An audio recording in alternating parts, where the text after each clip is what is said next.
Buenas tardes, Facultad de Derecho, Universidad Nacional. El día de hoy tenemos el honor y el privilegio de platicar con uno de los personajes más importantes de la historia política en México, el doctor Arnaldo Córdoba. Muchas gracias, doctor, por recibirnos. Gracias por venir a mi casa, que es la de ustedes. Muchas gracias. Para esta plática estamos Raimundo Espinosa y Guadalupe Peña. Bueno, para empezar, pues cedo la palabra a Raimundo. Doctor, me parece que sería muy... Nosotros hemos estado trabajando, ¿no? Cada quien en lo individual, por las cuestiones de nuestra trayectoria en la universidad, pues diferentes obras pues ya clásicas y de consulta que usted ha escrito. Usted lo conoce mucho en la universidad, en las clases en la Facultad de Ciencias Políticas y en otras, en las distintas carreras que hay ahí, incluso en la Facultad de Derecho y demás por sus trabajos. Nos gustaría mucho, nos parece que sería muy útil para los compañeros que van pues en los primeros años en la licenciatura y para otros que siguen su obra, que siguen su trabajo. Nos gustaría que nos platicara un poco sobre su experiencia, su trayectoria intelectual, su formación, en especial, bueno, llama mucho la atención los estudios que usted puede hacer en Italia, con Umberto Cerroni, los compañeros de banca que usted tiene, entre otros el mismo Luigi Ferrajoli, esos trabajos que usted hace, que aparecen en su libro de Sociedad y Estado en el Mundo Moderno, esos primeros trabajos donde hace una reflexión muy importante sobre Kant, una reflexión sobre Hegel, donde recupera mucho a Marx. ¿Nos podría hablar un poco cómo fue su formación en aquel momento y cómo llega pues a adentrarse en estas ideas, a trabajar estos autores? Bueno, para empezar, creo que debo decirles que yo me formé originalmente en la Universidad Michoacana de San Nicolás de Hidalgo, en su Facultad de Derecho y Ciencias Sociales. Era una buena facultad. Teníamos digamos, una especie de elan vital, ¿no? que nos transportaba hacia ambiciones que cada uno de nosotros como estudiantes pues dirigió, y algunos alcanzaron y otros no. Pero era un bonito ambiente, se estudiaba el derecho con deseos de trascender. Es decir, en una atmósfera universalista. Allí, por supuesto, floreció el marxismo como tendencia de formación estudiantil. Pero se leía mucho, por ejemplo, Ortega y Gasset,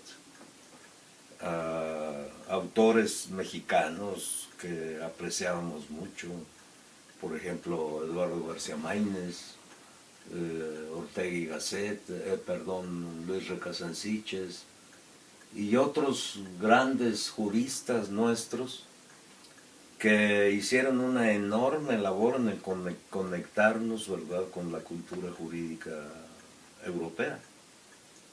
Y eso para nosotros fue vital. Yo decidí y tuve la suerte de irme con una beca de la Universidad Michoacana a estudiar a Italia. En efecto, a la Universidad de Roma. Yo ingresé allí al Instituto de Filosofía del Derecho en diciembre del 61 y me doctoré a mediados del 64 y luego regresé a mi universidad a dar clase. Todavía estuve 2 años en Morelia antes de venirme a México. Pues, ¿qué les digo? A pesar de que no era tan mal estudiante, yo llegué a Europa con una cultura jurídica muy limitada. Me salvaba el hecho de que había sido amante de la historia y de la filosofía. Es decir, entraba yo en terrenos que conocía más o menos de lejos. Pero el ritmo de trabajo al que me sometieron en la Universidad de Roma fue totalmente nuevo para mí. Estuve 3 años allí y no me alcanzaba el tiempo, nunca, para nada. Desde el principio decidí hacer una tesis sobre Kant. La iba yo a hacer sobre el origen del derecho del trabajo, en la obra de Kant y de Leibniz. Pero luego me deslicé, siempre en la obra de Kant, hacia el tema del derecho de propiedad. Y elaboré una tesis sobre la relación entre la libertad y el derecho de propiedad, entre la libertad y la propiedad. Y fue un trabajo no muy amplio, pero fue un trabajo que me costó sangre, sudor y lágrimas. Realmente lo que me hicieron estudiar fue impagable. Nunca lo había yo hecho y fue un trabajo duro, muy duro, pero muy, muy agradable. Realmente descubrir tantas cosas como le puede suceder a uno cuando va a estudiar a otros lugares donde hay mayor ambiente cultural y mejor nivel educativo, desde luego que es impagable, ¿no? Mi tesis yo la discutí en junio de 1964 y fue aprobada con muy buenas distinciones. O sea, si se juzga por la tesis, pues no perdí mi tiempo, ¿no? Estuve trabajando. Pero luego, haciendo un recuento de lo que me habían hecho trabajar, me quedé asombrado de que yo mismo no me hubiera asustado y hubiera aventado el arpa, ¿no? Me hicieron trabajar, me dijeron, bueno, usted va a doctorarse en filosofía del derecho. ¿Sabe usted que la madre de la filosofía del derecho es la filosofía? Y usted no puede ser solo novio de la hija, ¿verdad? Sino tiene que hacerse amante de la madre. Entonces me pusieron a estudiar a los autores de filosofía modernos, en sus lenguas originales. Yo eso no lo podía entender si había tan muy buenas traducciones italianas de todas las obras de los filósofos modernos. ¿Cómo es que me obligaban a estudiar en sus lenguas a estos autores? Yo desde luego no sabía, ni italiano siquiera hablaba cuando yo llegué a Italia. Solo decía buongiorno y ya el resto ya nada. Pero luego mi maestro, Humberto Cerroni, que acabas de mencionar, me dijo, eso tiene una razón, fíjate. Nuestra investigación es esencialmente una investigación filológica. Y no es lo mismo que tú estudies a Kant en sus traducciones italianas, que son muy buenas, por supuesto, a que lo estudies en su propia lengua. Y en efecto, fíjense ustedes nada más, les voy a dar un ejemplo. Hay expresiones en Kant que son verdaderas vetas de investigación. Por ejemplo, dice, Dios nos hace falta para pensar universalmente, pero como un referente nada más. No nos interesa demostrar la existencia de Dios, pero sí tenemos que pensar en que existe Dios como un limitante, ¿verdad?, de este mundo desconfinado, ¿no?, que es el universo en el que nos damos. De tal manera que debemos pensar como si Dios existiera. Él no se compromete a demostrar la existencia de Dios, ¿no?, como lo hizo Descartes en su momento. Como si Dios existiera. Como si en alemán se dice als ob. Pues hay centenares de ensayos y de libros escritos sobre la expresión als ob ¿Cómo sí? como un método de investigación en la filosofía kantiana. Y a cada paso, cuando uno se adentra en el estudio de la obra de Kant, va viendo cómo esa expresión le va generando a él posibilidades de desarrollo en su conocimiento, en su investigación. Y es algo realmente muy bonito y muy impresionante el que uno pueda en los textos originales hacer descubrimientos de este tipo, ¿no? Efectivamente no es lo mismo leer a Descartes en español o en italiano, también traducido como está en italiano, que leerlo en francés. Fueron experiencias que me revolucionaron intelectualmente. Y claro, exigían de mí pues un esfuerzo que yo no tenía ni siquiera idea de que pudiera poder hacerse. Es decir, no estaba yo acostumbrado a estudiar como se estudia allá. Claro que no todos los que estudian allá estudian así, ¿no? También ahí hay sus garbanzas de libra, ¿no? Y sus chicharitos. Es decir, es una cosa relativa en todo el mundo, desde luego. Profesor, ¿y la influencia, tuvo alguna influencia el trabajo de Cerroni, que sabemos que pues él hacía investigaciones muy importantes de historia de la historia del Estado, de las instituciones políticas, pero también una reflexión muy importante que es extraña, todavía ahora es extraña, sobre el derecho moderno desde la óptica del marxismo? ¿Hay alguna influencia en la obra de usted respecto de estos trabajos de Cerroni? Sí, claro que sí, pues yo me formé con él. Yo le estoy hablando en general de los profesores que yo tuve. Luego quisiera así referirme precisamente al trabajo que hice con mi maestro. Pero quería yo decirles a ustedes, no es que yo haya de repente, ¿verdad?, estudiado francés, inglés, alemán, para poder trabajar a esos autores. Cuando yo le propuse contéstale, dile que estoy en la entrevista.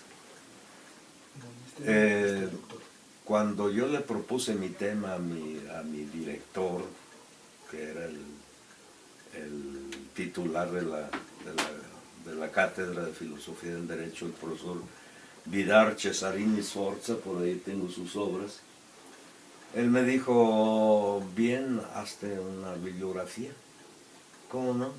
Y ahí en su despacho, en el Instituto de Filosofía del Derecho, tenía una gavetera, ¿verdad?, enorme, llena de tarjetas con títulos de obras. Y me dijo, métete a bucear ahí y saca tu bibliografía. Y yo saqué solo la bibliografía que estaba en italiano y en español. Y le dije, pues, profesor, es que casi no hay nada. ¿Cómo que casi no hay nada? Y él mismo se puso a barajar las tarjetas, ¿verdad? Y me formó 2 pilas así de este tamaño, ¿verdad?, en el escritorio.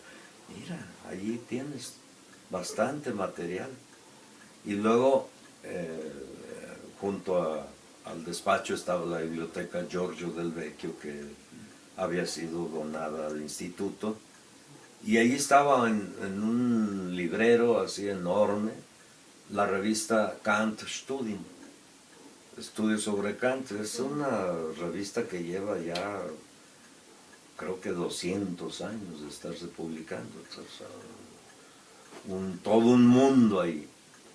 Y eran de esas revistas, ¿verdad?, que tan buenas, ¿no?, que publicaban los trabajos originales de sus autores. Si era un francés, lo publicaban en francés; si era un inglés, en inglés; si era un alemán, alemán; si era un italiano, italiano. O sea, encontraba todas las lenguas allí, y en una revista dedicada exclusivamente al estudio de Kant.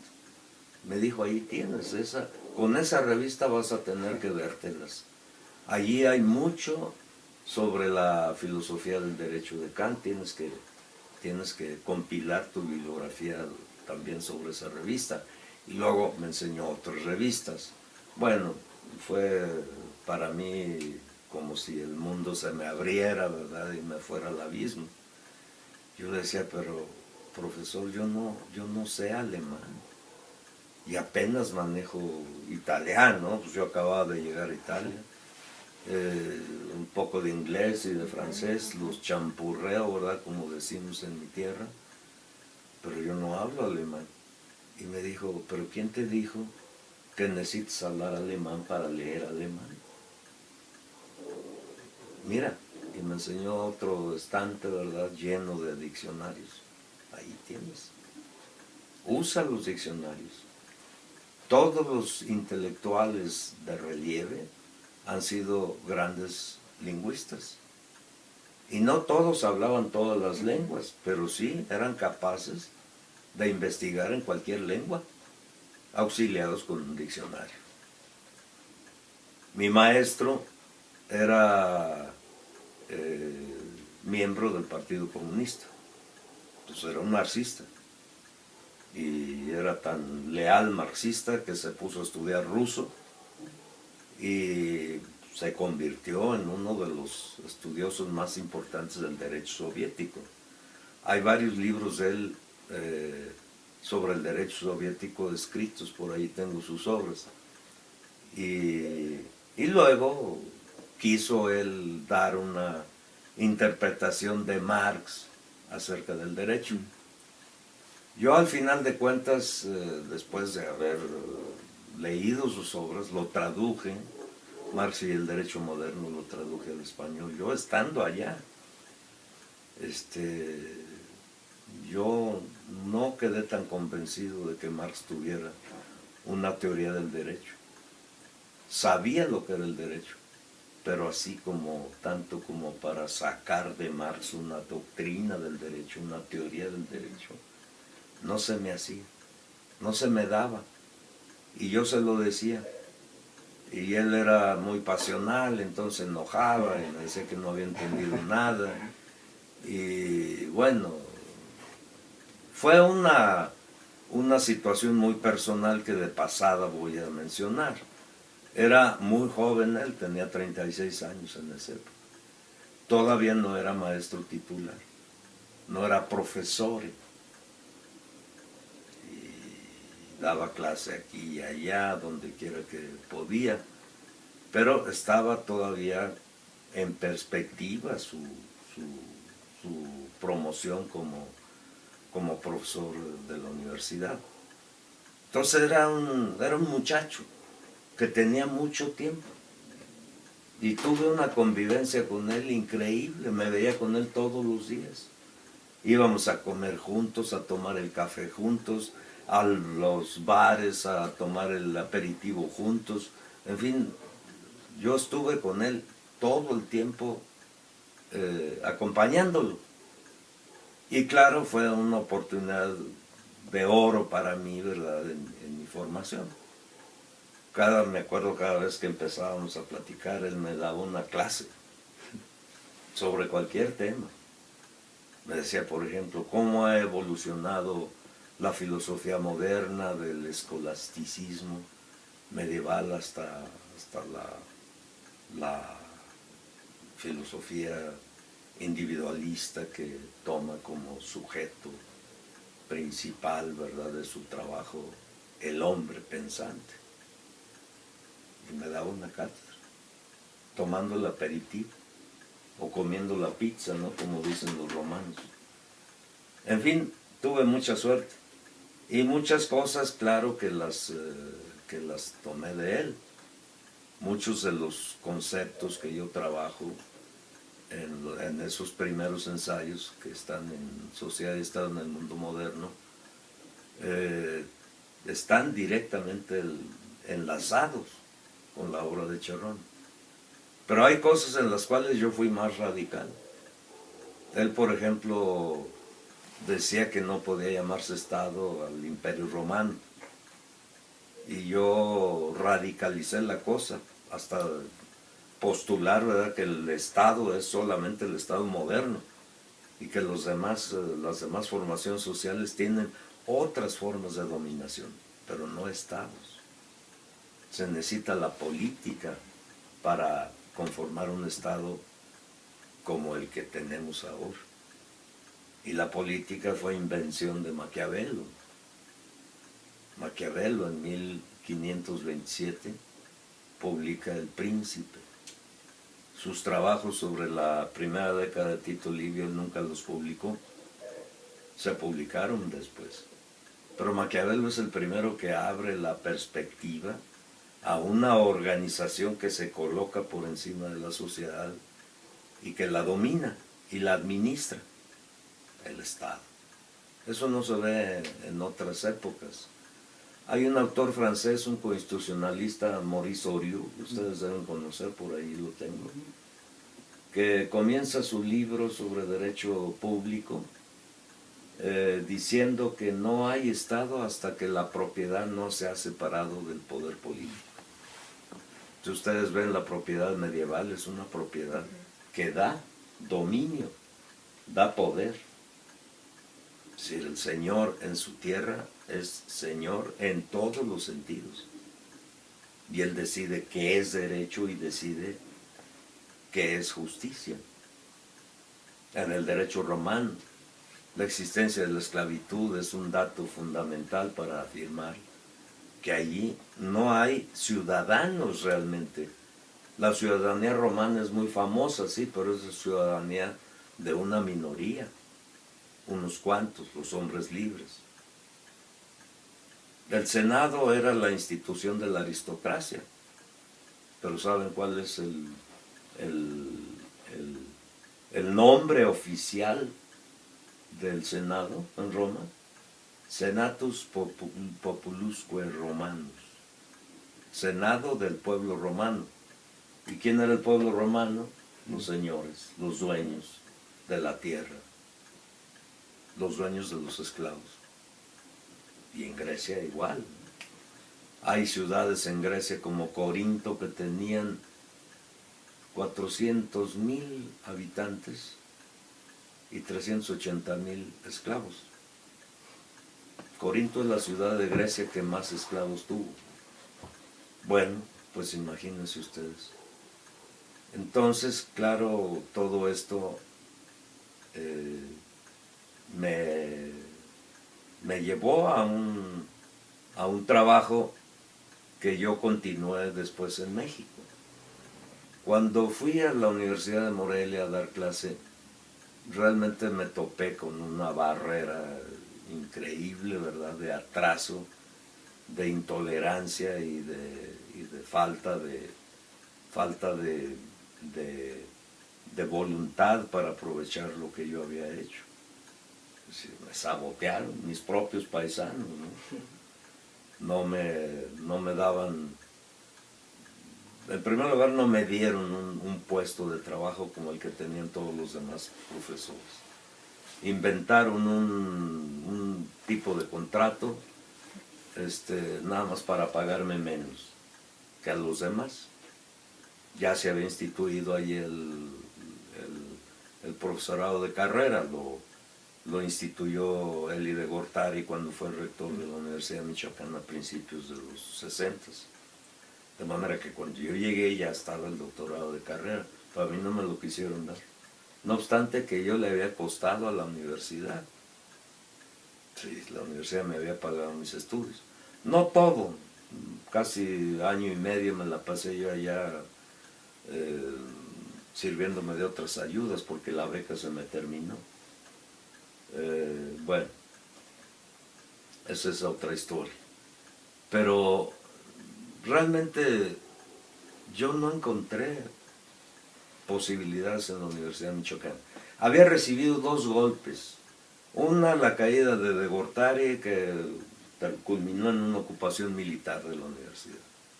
Luego otro problema que hubo allí en 1966, que culminó con otra ocupación militar de la universidad. Yo no podía seguir en Morelia.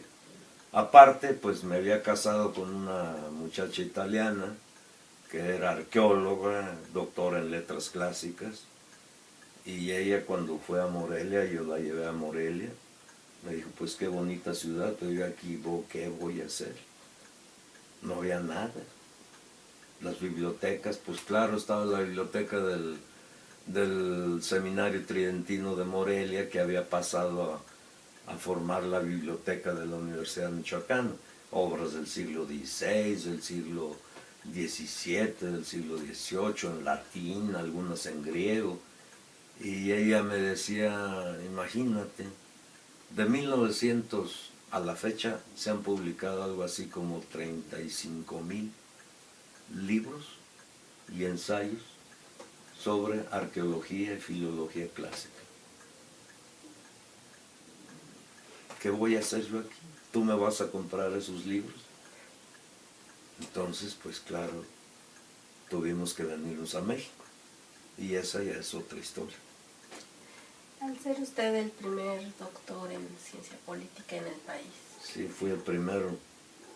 ¿Usted cómo vislumbra la enseñanza de la ciencia política en las universidades actualmente? La política es una disciplina y un modo de vida que prevalece en lo general sobre la sociedad. Es decir, estudiar ciencia política en México se convirtió en proyecto académico hasta los años 50. Es decir, quienes estudiaban ciencia política o se dedicaban de alguna manera al estudio de los problemas políticos, particularmente a través del derecho constitucional, pues eran los abogados.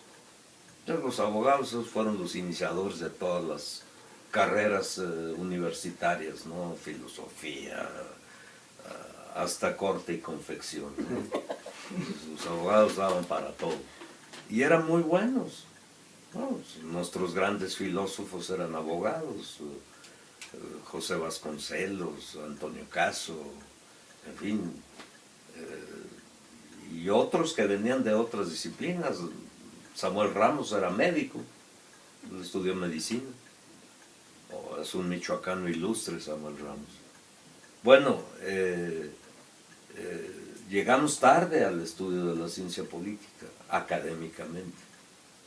Pero, claro que la ciencia política, mire, hasta cuando está en crisis la carrera, la ciencia política se impone porque es el único método que tenemos de conocer la realidad en la cual vivimos, ¿no? Yo a través de mis artículos estoy atento a hacer un examen cotidiano de la situación política del país, de los hechos de la política en el país. Y así pues he acumulado un material de análisis que pues, ya no sé ni cuántos artículos he publicado, ¿no? Según mis cuentas llevo unos 1500 artículos de fondo sobre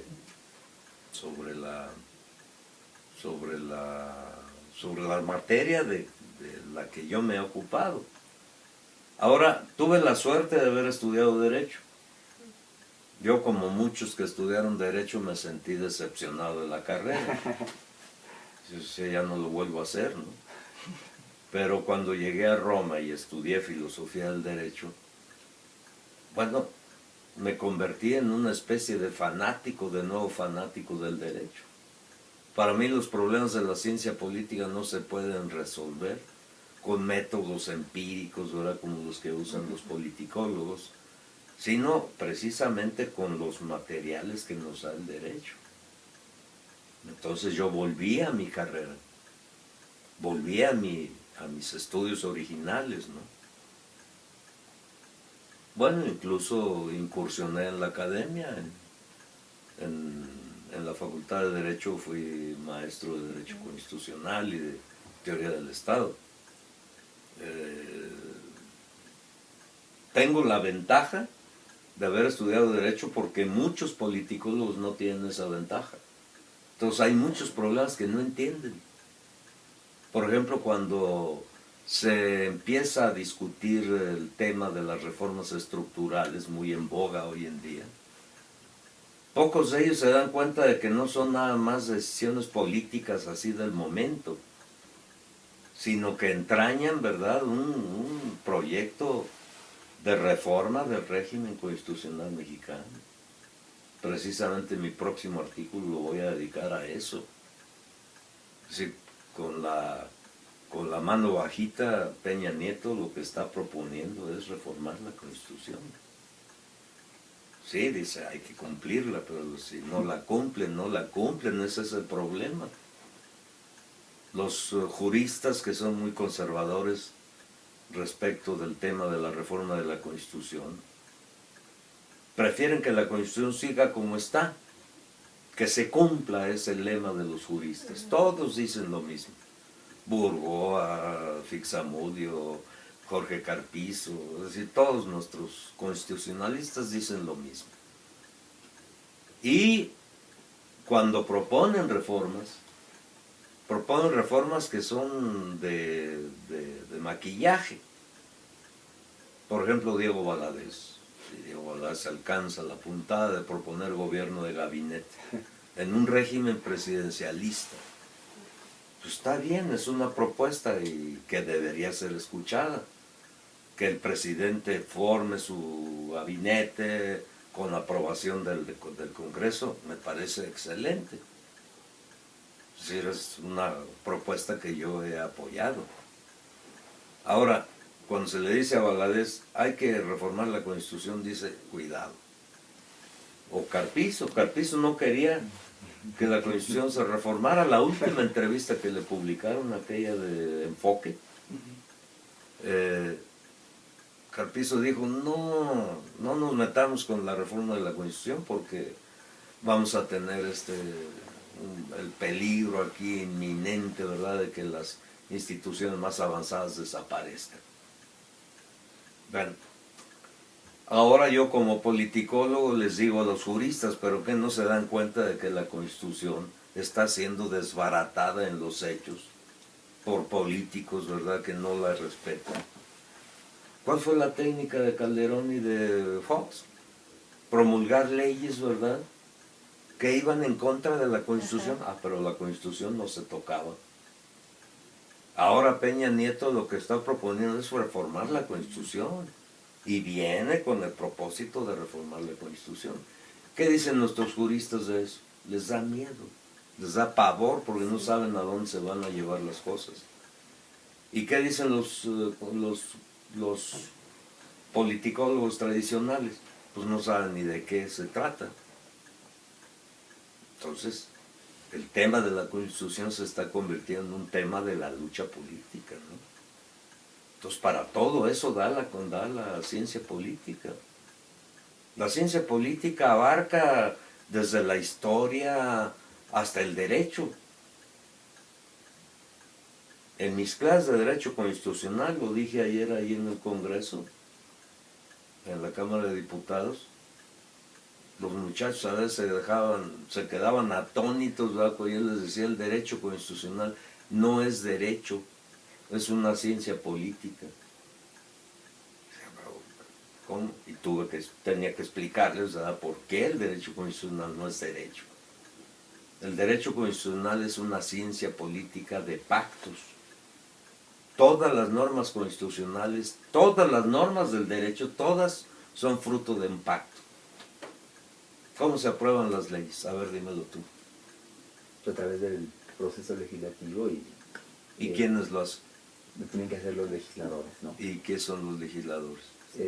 Pues son representantes del pueblo, ¿no? De partidos. Sí, realmente de partidos, ¿no? Realmente de partidos. Del pueblo. Eso de pueblos es un adorno, ¿no?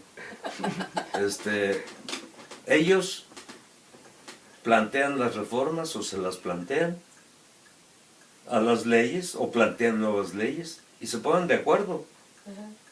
Hay un proceso de acuerdo, de conversación interna del Congreso, ¿verdad?, para llegar al acuerdo que finalmente cuaja en una ley.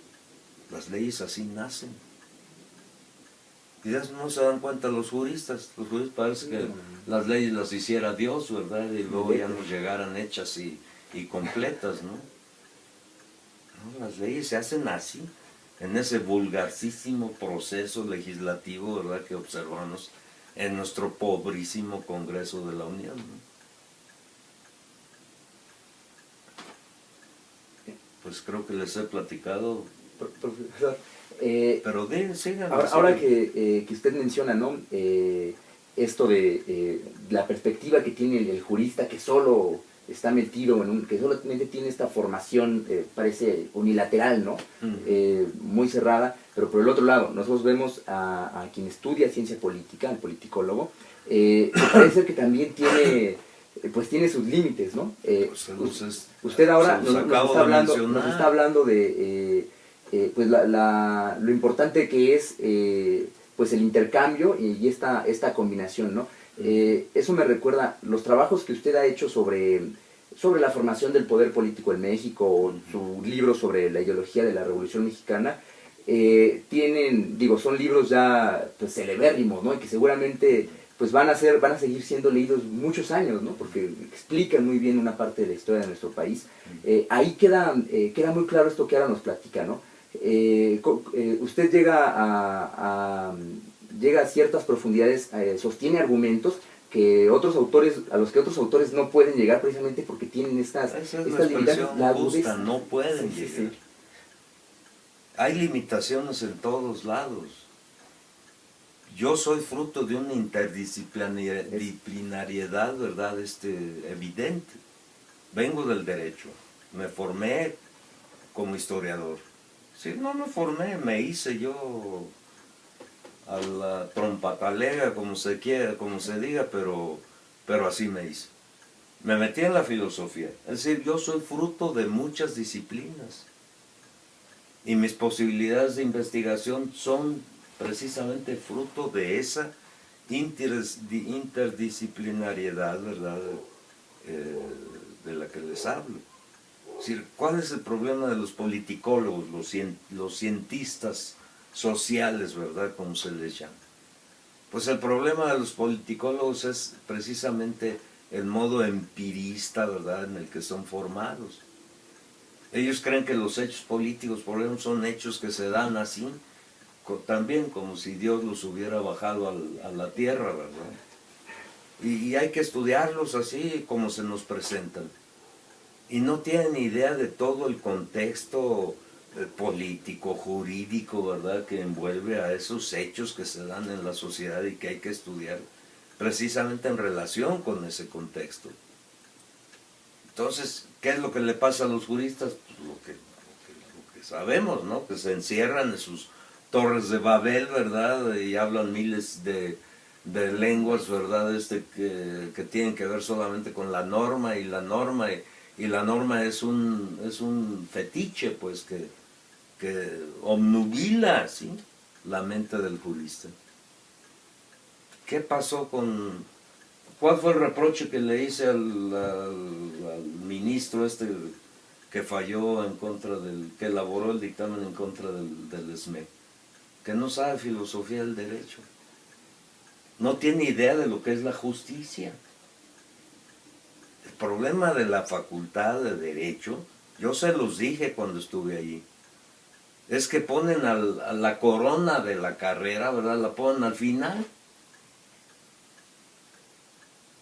Esa carrera, esa materia, filosofía del derecho, debería ir. Lo estoy señalando allá porque allá tengo todos mis libros de filosofía del derecho. Todos esos libros deberían conocer los estudiantes cuando inician la carrera, no al final.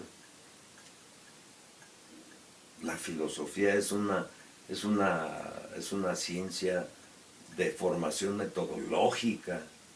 Tiene que ir al principio. Claro que algo se ve de filosofía del derecho en la materia de introducción al estudio del derecho, pero depende quién la da.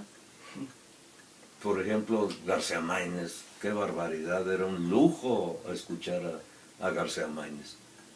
Pero por ahí andan otros, ¿verdad?, que sencillamente no saben ni qué es filosofía del derecho y dan filosofía del derecho y hasta escriben libros de filosofía del derecho.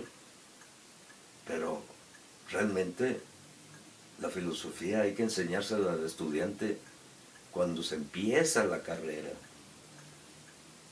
No hay una disciplina que nos sirva de atalaya de todas las demás disciplinas del derecho como la filosofía del derecho. A mí la filosofía del derecho me hacía ver lo mismo los problemas del derecho civil. Pues de hecho yo escribí mi tesis sobre un tema de derecho civil, la propiedad, sobre el derecho administrativo, sobre el derecho comercial, sobre el derecho mercantil o como le quieran llamar, sobre el derecho, toda clase de derecho, porque yo lo tengo que ver todo. ¿Cómo me voy a poner a escribir un artículo sobre el fuero militar si no tengo idea de lo que es el derecho militar? Y claro, yo voy a escribir como filósofo del derecho que soy. Es decir, viendo las implicaciones que tiene el derecho militar, ¿verdad? Con el derecho constitucional, por ejemplo, con el derecho administrativo. Y entonces lo estoy viendo como un problema político. O sea, lo estoy viendo como constitucionalista. ¿Sí me entienden? Sí. La interdisciplinariedad en el derecho, como en todas las ciencias, es básica, fundamental, esencial. A la par de su carrera como docente en la universidad, también es conocida su participación dentro de la izquierda en México. Hace poco, bueno, se dio a conocer la conformación de un nuevo partido, Morena. Se conoce de usted que también es activa, persona activa dentro de la izquierda, pero mi pregunta va más encaminada. ¿La izquierda está preparada para la autocrítica? Pues quién sabe, habrá que preguntársela a la izquierda, ¿quién es esa señora? La izquierda es un montón de gente, ¿verdad? Con una denominación que muchas veces no se sabe ni siquiera definir. ¿Tú me sabrías decir qué es izquierda? Suponemos que son todos aquellos partidos que no están con lo que es la línea de gobierno. Ah, sí, el PAN ahora que está en la oposición también. Los sinarquistas. Los anarquistas. Imagínate. No, hay que tener cuidado con esas expresiones. Efectivamente yo te puedo defender a Morena, ¿verdad? Como un partido en formación de izquierda. En efecto, ¿cuáles son los denominadores que puede tener la izquierda? Norberto Bobbio da una sugerencia que es de tomarse en cuenta. Hay quienes luchan por la justicia social, sí, ¿no? Hay quienes están en contra o militan, ¿verdad?, en contra de la justicia social para favorecer la concentración del capital, también, ¿no? Bueno, en Estados Unidos hay incluso gente que declara ya al New Deal y a todo lo que es de izquierda le partimos el hocico. Ya, eso ya está muerto en Estados Unidos. Lo han proclamado. La nueva derecha norteamericana lo ha proclamado. Entonces hay una izquierda que tiene como referente esencial la justicia social. Ahora, ¿quién me enseña la justicia social? Pues la filosofía del derecho. Entonces hay una relación entre la filosofía del derecho, la justicia social y la izquierda, para mí muy clara, porque yo soy hombre de izquierda. En efecto. Si yo quiero la transformación del país, no a base de revoluciones, que ya no son de esta época, ¿no? Ni siquiera mano militar, ¿verdad? Porque no, eso ya con la bomba atómica ya todo el mundo debió haberle parecido claro, ¿verdad? Que mano militar ya no se resuelve nada, ¿no? Entonces yo estoy por la lucha pacífica, por la revolución pacífica, como le llamaron en su tiempo los italianos y los chilenos, y me adhiero a un partido de izquierda porque yo estoy convencido, ¿verdad?, de que hay que luchar por la justicia social en este país, ¿no? Profesor, hablando de revoluciones, es muy conocida la distinción que usted hace que le ha servido para interpretar el proceso revolucionario mexicano de inicios del siglo pasado, entre una revolución social y una revolución política. ¿Podría comentarnos algo de eso? Porque es muy interesante. Bueno, esa fue una sugerencia que tomé de Marx, del joven Marx, para definir a la Revolución Mexicana, ¿no? Y en su momento me sirvió, pero no es algo con lo que yo esté muy de acuerdo. Sí, para mí la Revolución Mexicana fue una revolución política ante todo, es decir, una revolución burguesa, vamos a llamarla así, pero no solamente, ¿no? Fue una revolución también que movió muchas esferas de la vida social, ¿no? Entonces, yo no estoy muy de acuerdo con esa distinción que está en el principio de la formación del poder político en México, ¿no? Sí, la tomé como una manera de caracterizar en lo general la Revolución Mexicana. Pero hasta allí. Ya en otro sentido, para mí la Revolución Mexicana, y luego lo demuestro en el libro, la ideología de la Revolución Mexicana, es un caleidoscopio, ¿verdad? Contiene miles de aspectos, ¿verdad?, que se sostienen por sí solos, ¿no? Y que se resisten a caracterizaciones generales, ¿no? Las caracterizaciones generales deben ser instrumentales, no artículos de fe. Si las caracterizaciones generales nos deben llevar a comprender los detalles, donde está el diablo, ¿no? Las esfumaturas, digamos, los aspectos, los diferentes aspectos de un fenómeno social. Profesor, hay un par de notas en sus artículos que publica en este libro de Sociedad y Estado en el Mundo Moderno, que resaltaron, ¿no? Bueno, me resaltaron a mí cuando lo estuve revisando, sobre Kelsen, ¿no? El papel que le asignan los juristas en el siglo XX a Kelsen dentro de un desarrollo del pensamiento jurídico, y que muchas veces no se detienen a pensar pues la importancia real que tiene un libro de Kant, ¿no? Que muchas veces ni siquiera los filósofos es el libro que le resaltan tanto, ¿no? Que es la metafísica de las costumbres. Usted dice, ¿no?, en estas notas, bueno, ni siquiera se dan cuenta que Kelsen nos sale sobrando si nos detuviésemos a leer acá. No tanto como salga sobrando. Kelsen es un autor fundamental y todos tenemos que estudiar, porque nos enseña muchísimas cosas. Y a él le debemos muchas aportaciones en el estudio del derecho, ¿no? Lo que pasa es que, pues como todos los grandes autores, tiene también sus fuentes, ¿no? Y evidentemente la fuente esencial de Kelsen es Kant. Hay conceptos, la Zurechnung, ¿no?, por ejemplo, la imputación, que es la clave, ¿verdad?, del conocimiento del acto jurídico, ¿no? Hasta como tal expresión es de Kant. Zurechnung, dice Kant. Y Kelsen dice Zurechnung. O sea, es evidente la relación que hay entre Kelsen y Kant. No, yo les recomiendo que estudien a Kelsen. Y estudienlo muy bien. Es el jurista que realmente más enseña a comprender lo que es el derecho.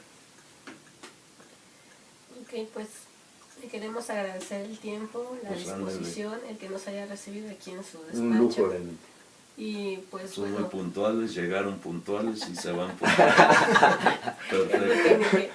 Muchas gracias, doctor. Like an ox that was raised on the docks, hauling crates full of lead till his brothers lay dead, but she was weak, like a baby ox. But she was smart like a leaf that falls from the tree and then it rides on the wind.